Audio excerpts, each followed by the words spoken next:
Good morning, friends, and having a great Monday morning. Sindhiani Youtube Channel is launching the initiative of sharing the international and regional level news. So we are covering Xi Jinping's speech to China's Communist Party Congress today.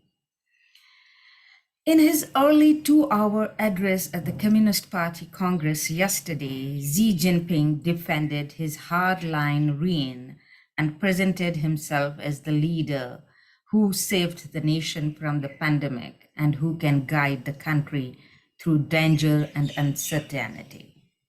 Xi, who's poised to claim a third term as leader, used his opening report to argue that his decade in power had brought historic gains, like a campaign against corrupt officials, a cleanup of the environment, and a crackdown on anti government protesters in Hong Kong.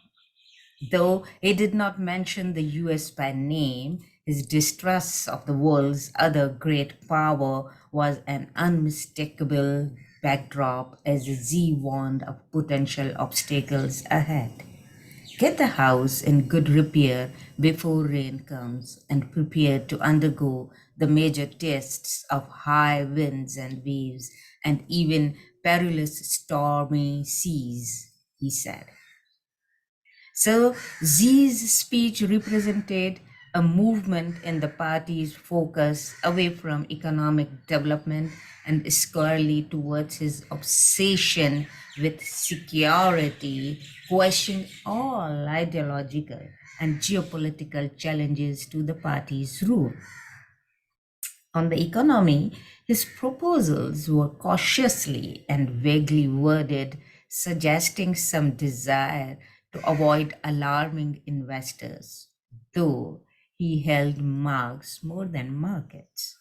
On COVID, Xi cited the country's zero COVID policy as an achievement, a signal that the mayors are not going away soon.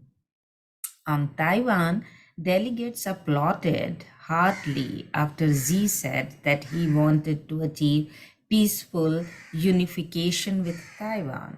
But he made clear that we will never promise to abandon using armed force and reserve the option of adopting any necessary measures. On take, innovation in science and technology would be a key part of the country's growth, Xi said, emphasizing scientific research and making strong indications that the state would guide key initiatives. On international affairs, he described Chinese foreign policy as a series of success in fending off Western bullying and protectionism.